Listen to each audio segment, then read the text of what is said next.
Eu sou o Matheus, eu sou militante do Movimento Autogestionário, Núcleo São Paulo. Olá, meu nome é Gabriel Teles, sou também militante do Movimento Autogestionário São Paulo.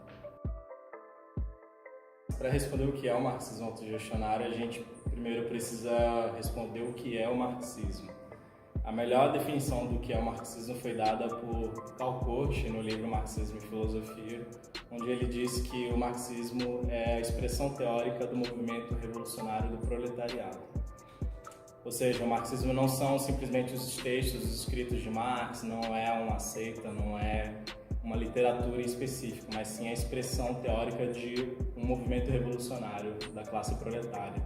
E essa definição de marxismo, ela serve para a gente poder entender o que não é o marxismo, né? O que é chamado de pseudo-marxismo, que são perspectivas que se autodenominam como marxistas, mas não são porque não expressam teoricamente o movimento revolucionário do proletariado. Então, se insere aí algumas concepções como o leninismo, o trotskismo, o stalinismo, que na verdade elas deformam aspectos fundamentais do marxismo. E se a gente entende o marxismo dessa forma, né, e a obra de Marx e Engels, ela é a obra que inicia, né, essa perspectiva, então a gente pode falar agora sobre o que é o marxismo autogestionário. O marxismo autogestionário, nesse sentido, é praticamente uma redundância, porque todo o marxismo ele é autogestionário. Mas apesar disso, a gente utiliza esse termo para poder, por duas formas, né? A primeira razão é porque ele serve para diferenciar de algo que justamente não é o marxismo. O pseudo-marxismo, o leninismo, todos eles têm aversão às ideias de autogestão. Então, essa redundância, marxismo autogestionário, serve para demarcar o que é o marxismo autêntico, o que está na essência do marxismo, que é a ideia de autogestão social. E a segunda razão para isso é para demarcar uma nova fase do marxismo, porque o marxismo ele expressa um movimento que também é histórico, então ele tem as suas fases constitutivas e de desenvolvimento. Então a gente pode pensar no marxismo original da época de Marx e Engels, que vai até o final do século XIX, uma segunda fase do marxismo que nasce a partir do movimento conhecido como comunismo de conselhos ou conselhista, que vai do início do século XX até por volta dos anos 60. E no final dos anos 60, especificamente após os eventos do Maio de 68 francês, surge isso que vai receber o nome de marxismo autogestionário. O marxismo autogestionário ele nada mais era do que a retomada as ideias de Marx e Engels que foram esboçadas no marxismo original de autoemancipação do proletariado, o combate a formas de deformação do marxismo que eram vigentes naquela época e até hoje, através do leninismo, do stalinismo e das perspectivas dos partidos comunistas, e o desenvolvimento do próprio marxismo para o contexto contemporâneo. O marxismo autogestionário, ele, como é o marxismo, portanto, uma expressão teórica do movimento revolucionário do proletariado.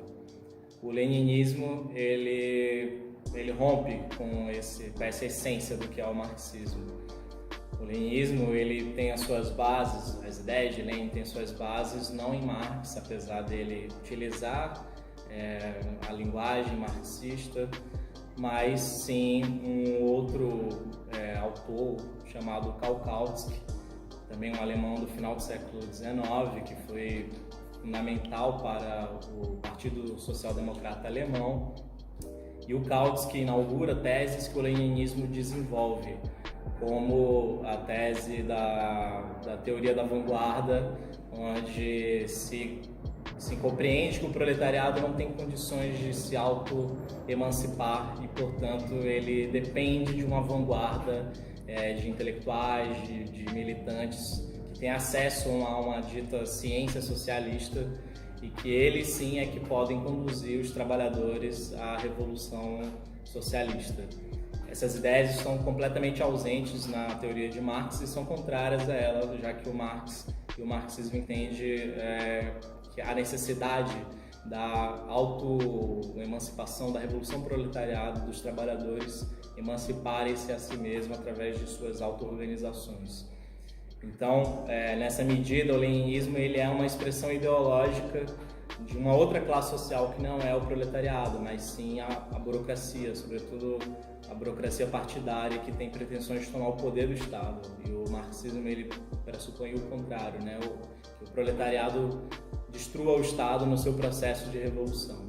São classes distintas e antagônicas que são representadas pelo marxismo e o marxismo autogestionário, incluído aí, e pelo leninismo, que pressupõe a dominação de classes. Qual é, portanto, então, a diferença e as convergências entre marxismo autogestionário e o anarquismo? O primeiro elemento que devemos elencar sobre essa questão é qual corrente que nós estamos lidando com o anarquismo. Como bem o Matheus Almeida colocou, o marxismo autogestionário ele segue uma linha antileninista, ou seja, aqui é uma demarcação muito clara do que é o marxismo autogestionário. Mas, primeiro, nós precisamos também demarcar o que é o anarquismo. Então, o anarquismo, como é uma doutrina política e não uma expressão teórica, ela, portanto, tem suas correntes. Então, depende de qual corrente nós estamos lidando para falar qual que é a relação e a divergência e convergência com o marxismo autogestionário. Então, por exemplo, as correntes anarco-individualistas ou anarco-sindicalistas, a relação é de divergência e antagonismo. Ou seja, a primeira, o anarco-individualismo, ele expressa a concepção individualista burguesa. Portanto, o marxismo autogestionário ele é contra essa perspectiva. A outra, que é o anarco-sindicalismo, é também de crítica e na necessidade de superação do sindicalismo, ou seja, é de uma relação de oposição contra o anarco-sindicalismo. Mas se falarmos, por exemplo, de outras correntes do anarquismo, como o anarcocomunismo, ou então o anarquismo revolucionário, então, portanto, há convergências. O elemento fundamental aqui de convergência é o objetivo final, ou seja, tanto a abolição do Estado quanto a destruição do capital. Portanto, a emancipação humana, a transformação social, a qual essa transformação social para o anarquismo, para essas correntes do anarquismo chamam de anarquismo, e para o marxismo autogestionário é chamado de comunismo, ou autogoverno dos produtores, ou simplesmente autogestão social. Então, portanto, há uma convergência no sentido de objetivos finais, mas há, claro, diferenças e divergências quanto às suas concepções gerais. A primeira delas, como bem o Matheus Almeida colocou, é a própria definição de marxismo e a sua contribuição para a transformação social. Ou seja, o marxismo é a expressão teórica revolucionária do proletariado, enquanto que o anarquismo, mesmo suas correntes revolucionárias, elas são, na verdade, uma doutrina política, ou seja, falta uma base teórica para que se analise e intervia sobre a sociedade. É por isso, portanto, que mesmo os anarquistas mais avançados, há influências de teorias e ideologias alienígenas ao movimento operário. Ou seja, nós pegamos, por exemplo, Bakunin, Proudhon, a gente vai ver algumas influências do positivismo, do Reclus também. Então, nesse sentido, o anarquismo ele carece de uma base teórica. Então, a principal diferença, mesmo nessas convergências, é que o marxismo é uma expressão teórica revolucionária, enquanto que o anarquismo é uma doutrina política, que está à mercê, enfim, de outras ideologias que possam atrapalhar a transformação social. Do ponto de vista da luta de classes, tanto o anarquismo revolucionário e não dogmático, quanto o marxismo autogestionário, eles devem compor, na verdade, o bloco revolucionário, ou seja, é o bloco que, portanto, tem a possibilidade de contribuir para a transformação social. Então, portanto, todos aqueles que almejam a transformação social, chamando isso de anarquismo revolucionário, ou de marxismo autogestionário, ou autonomismo, faz parte e compõe esse bloco revolucionário e contribui para a transformação social. O marxismo autogestionário é um tipo de conselhismo, é um conselhismo contemporâneo, ele é o desenvolvimento do conselhismo no capitalismo contemporâneo. A primeira questão para a gente pensar se é ou não é pensar num elemento fundamental do marxismo, que é a historicidade da sociedade capitalista. Ou seja, o marxismo, um dos elementos fundamentais do método dialético, é a historicidade, não só da sociedade, mas também das ideias que fazem parte dessa mesma sociedade. Então, o marxismo está atrelado, sim, às mudanças sociais. Então, Então, se a sociedade muda, o capitalismo muda, então, portanto, as ideias também mudam. Então, o marxismo ele se desenvolve. Então, chamar o marxismo autogestionário de conselhismo não faz sentido, porque o comunismo de conselhos ele surge no início do século XX, tem o seu recuo com o refluxo das lutas de classe, especialmente com o recuo da Revolução Alemã, Revolução Húngara, Revolução Russa, ele também tem seu recuo. Então, portanto, nós estamos falando de uma perspectiva revolucionária datada, ou seja, ela tem, portanto, um tempo específico. Desde então, ou seja, 50 anos depois, nós estamos falando do tempo presente, houve diversas mudanças no capitalismo, diversas mudanças no interior do movimento operário, uma profunda divisão social do trabalho, enfim, diversas determinações que fazem o marxismo ter que se desenvolver. Então, nesse sentido, chamar o marxismo autogestionário de conselhismo seria um erro, porque nós cairíamos no dogmatismo, ou seja, resgatar a totalidade do comunismo de conselhos é, no entanto, uma perspectiva conservadora, porque, na verdade, a sociedade mudou. Então, portanto, o marxismo ele precisa acompanhar essas mudanças. Então, o que nós podemos falar é que o marxismo autogestionário é herdeiro do comunismo de conselhos.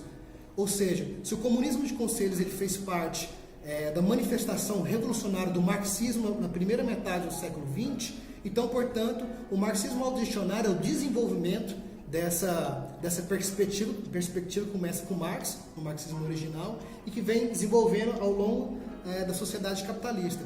Ou seja, ressuscitar um conselhismo hoje não faria sentido, porque a sociedade mudou. É claro que há importantes contribuições do marxismo, do comunismo de conselhos, mas a sociedade mudou e, portanto, o marxismo precisa mudar, resguardando, sim, a sua essência revolucionária. Ou seja, se Marx colocou as principais bases e a essência do marxismo, o comunismo de conselhos, à luz das experiências revolucionárias, eles resgataram esse pensamento do Marx, trouxeram questões que para Marx não eram ainda um elemento fundamental ou não estava presente em seu tempo e, portanto, ele tem, assim, a sua importância. Então, o marxismo autogestionário ele é herdeiro dessa concepção, assimila grande parte dessas concepções, mas ele também desenvolve outras questões que até então não estavam sendo colocadas no tempo de Paul Matic, Antônio Pannekoek, Eudrun Wagner, entre outros comunistas de conselhos.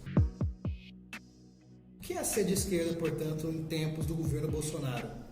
E aqui pensando em esquerda no sentido mais restrito, portanto, aqueles que almejam a transformação social. Hoje a palavra esquerda ela tem um aspecto amplo, ou seja, qualquer pessoa pode se chamar de esquerda. Então, a autodenominação não se diz se a pessoa é de esquerda ou não. Então, portanto, eu prefiro a pergunta: o que é ser revolucionário em tempos do governo Bolsonaro?